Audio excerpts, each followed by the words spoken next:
ស្ដីអ្នកគ្នាថ្ងៃនេះយើងមកសម្ដែងរឿងភាពបន្តទៀតហើយអេដមីនក៏មានដំណឹងចង់ប្រាប់អ្នកគ្នាផងដែរខ្លះឯងនឹងរឿងចេញយូរណាស់សារអីអាទិត្យនេះអាទិត្យក្រោយមួយទៀតគឺអេដមីនរវល់មែនតើព្រោះទាំងអង់គ្លេសទាំងខ្មែរនិងចិនគឺវាបុកប្រឡងថ្ងៃតែមួយតែម្ដងអេដមីនក៏ត្រូវតែមើលមេរៀនដែរបើអត់មើលទេគឺដឹងធ្លាក់ហើយ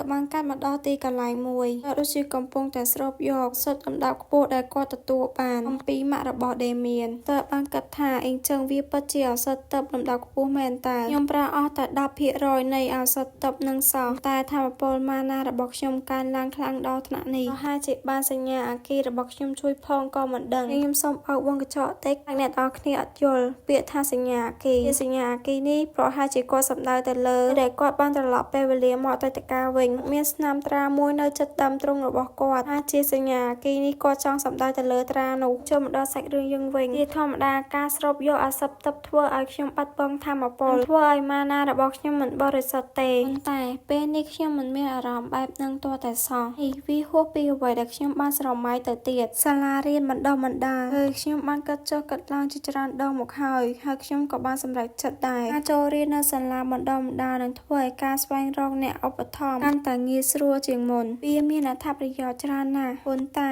ខ្ញុំមានអារម្មណ៍ដូចជាកំពុងត្រូវគេរៀបអន្ទាក់ដាក់អីចឹងតើបានសម្លឹងទៅមើលទ្វារនិងបានសួរទៅខ្លួនឯងថាតើខ្ញុំគួរតែទៅរត់ហាត់ប្រាណបន្តិចទេទល់មកក៏បានចេញពីបន្ទប់នោះហើយក៏មាននរណាម្នាក់បាននិយាយទៅកាន់ Aster ឯងប្រកាសជា Aster ហើយមែនទេ Aster ក៏ងាកទៅរកសំឡេងនោះតែគាត់បានឃើញបរិះនោះហើយគាត់ក៏បានគិតក្នុងចិត្តថាមានសក់ពណ៌ផ្លាទីនមានគឺជាអ្នកស្នងមរតកផ្ទាល់តែម្នាក់គត់នៃត្រកូល Blender គាត់ច្បាស់ជាមកពីសាខាគ្រួសារណាមួយហើយហេតុអ្វីបានជាគ្រួសារនេះគួរឲ្យហត់នឿយម្លេះ Aster ក៏បានឆ្លើយតបថាទេខ្ញុំមិនមែន Aster ទេតែនោះលឺហើយពិតជាភ្ញាក់ផ្អើលនិយាយទាំងលន់មកថាស្អីគេឯងមិនមែនទេក៏បានមើលមុខទៅ Aster បាននិយាយថាតាមដែលយើងមើលឃើញទៅថាសក់ខ្មៅរញ៉េរញ៉ៃមើលទៅសាមញ្ញគ្មានភាពតាក់ទាញនោះហើយនឹងកែវភ្នែកមើលមកគួរឲ្យទើសចិត្តនឹងទៀតផុសតាងទាំងអស់សុទ្ធតែបង្ហាញថាឯងគឺជា Aster លុះដូច្នេះហើយរៀងខឹងបន្តិចដែរក៏ក្នុងចិត្តថាតើគេចង់បានអីចេះ Aster ក៏បានចង្អុលទៅសក់ក្បាលរបស់ខ្លួននិយាយថាពន្លឺខុសគ្នាអាចធ្វើឲ្យការមើលឃើញពណ៌សក់ប្រែប្រួលតើហើយគាត់ក៏បានធ្វើចរិតស៊ីជូទៀតថាហើយចុះភ្នែករបស់ខ្ញុំមានទើសចិត្តត្រង់ណាឯណាតែនោះនៅពេលដែលឃើញ Aster ធ្វើដូច្នេះហើយចិត្តមិនដឹងនិយាយអ្វីទៀតទេ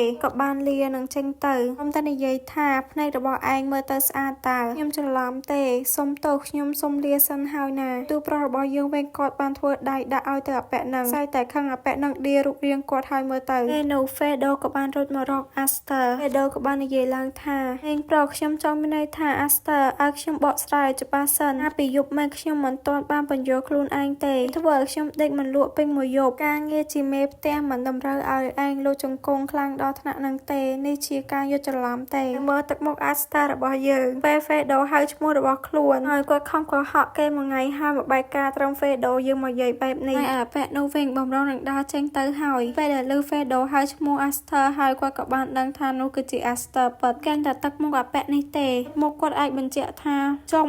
អាមួយនេះក៏ហោះអញអាប៉ែនោះក៏បានលោតមកនិយាយថាស្អីគេនិយាយឡើងថាខ្ញុំដឹងបាត់ទៅហើយភ្នែករបស់ឯងដូចជាភ្នែករបស់ Goblin ងាប់អីចឹងខ្ញុំមិនសូវដែរឃើញភ្នែកបែបហ្នឹងទេ Star ក៏បានទទួលស្គាល់និងនិយាយឡើងថា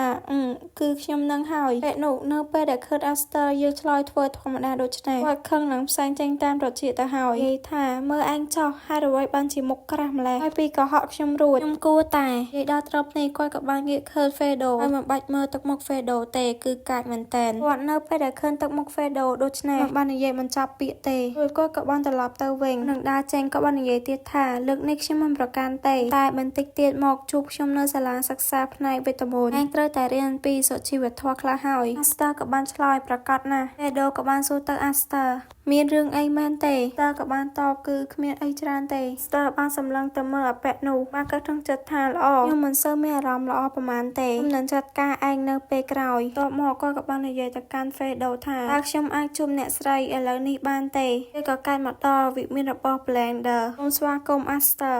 ឯងសូមជួបខ្ញុំតាំងពីព្រលឹមតើឯងសម្រេចចិត្តរួចរាល់ហើយមែនទេបាទអ្នកស្រីខ្ញុំនឹងចូលរៀននៅសាលាបណ្ដុះបណ្ដាលខ្ញុំរីករាយណាស់ដែលបានឮបែបនេះខ្ញុំនឹងរៀបចំការងារនេះក្នុងពេលឆាប់ក្នុងពេលនេះធ្វើខ្លួនឲ្យដូចជានៅផ្ទះចោះអរគុណអ្នកស្រីហើយពេលនោះ Aster ប្រហែលជាបានត្រឡប់ទៅវិញហើយអូក៏បានចូលមកហើយគាត់ក៏បានសួរថាអ្នកស្រីតើក្មេងប្រុសនោះនិយាយអីខ្លះបងនេមានក៏បានតបថាណាងល្អដែលគេព្រមព្រៀងអូលើដូច្នេះហើយគឺសប្បាយអមែនតែនបាននិយាយថាវ៉ាវក្មេងល្អរបស់ខ្ញុំតែប្រហែលជាគាត់ចូលចិត្ត Aster យើងខ្លាំងហើយរបស់នេមានក៏បាននិយាយឡើងថាភ្លើងនៅក្នុងភ្នែករបស់គេខ្ញុំបានឃើញវាតាំងពីលើកដំបូងដែលខ្ញុំបានជួបគេម្លេះយកក៏បាននិយាយឡើងថាពួកយើងនឹងចេញថ្លៃសិក្សាសម្រាប់ឆមាសដំបងរបស់គេតែចុះបន្ទាប់ពីនឹងមានរឿងអ្វីកើតឡើងតើក្មេងតាមចិញ្ចើមថ្នល់ដូចជាគេទៅរកលុយច្រើនបែបនេះពីណាបានកាយបាត់ថ្លៃសិក្សាឆមាសទី2ច្បាស់ជាចង់បន្តការសិក្សារបស់គេខ្លាំងណាស់បើបន្តរៀនសូត្រមានដៃនរណាម្នាក់លូកទៅដែលមានពន្លឺចែងចាំងមកជាមួយផងដែរ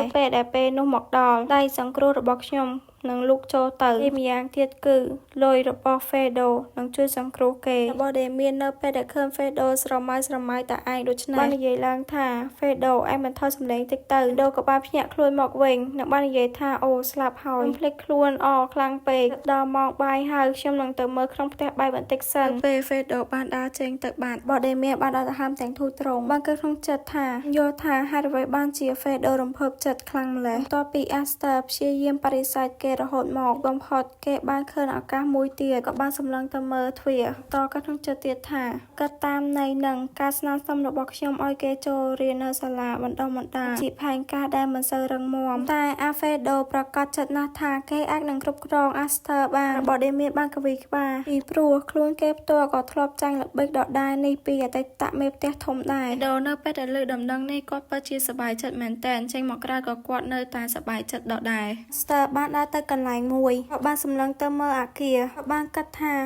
នេះគឺជាសាលាផ្នែកវេទមន្តតើនេះជាកន្លែងដែលអាម្នាក់មកពីត្រកូល Blender ប្រាប់ឲ្យខ្ញុំមកគាត់ក៏បានដើរចូលទៅខាងក្នុងនិងមានបរិសម្នាក់បានសួរថាតើមានការអ្វីបានជាមកទីនេះ Aster គិតថាខ្ញុំសូម្បីតែឈ្មោះរបស់គេខ្ញុំមិនស្គាល់ផងបន្ទាប់មក Aster ក៏បានរៀបរាប់រូបរាងប្រាប់ទៅបរិសនោះពេលដែលដឹងហើយក៏បាននិយាយថាអូគេកំពុងរង់ចាំអ្នកហើយផ្លូវនេះមកបរិសនោះក៏បាននាំផ្លូវ Aster ទៅបរិសនោះបានចង្អុលនឹងនិយាយថាចូលតាមច្រកទ្វារនេះបានប្រយ័ត្នក្បាលផងបន្ទាប់ពីបើកទ្វារ Aster ក៏បានបើកទ្វារពេលនោះក៏មានក្រដាសធ្លាក់មកអញ្ចឹងតើបានជាគេប្រាប់ខ្ញុំឲ្យប្រយ័ត្នក្បាលមានបរិសម្នាក់ក៏បានដើរចូលមកនិងនិយាយថា Aster មែនទេរីករាយណាស់ដែលបានជួបឯងខ្ញុំឈ្មោះ Heng Wong Blender ឯងមកទីនេះដើម្បីជួបប្អូនប្រុសរបស់ខ្ញុំមែនទេ Aster ក៏បាននិយាយថាស្អីគេប្អូនប្រុសរបស់លោកគេហៅបងប្រុសរបស់គេមកដែរ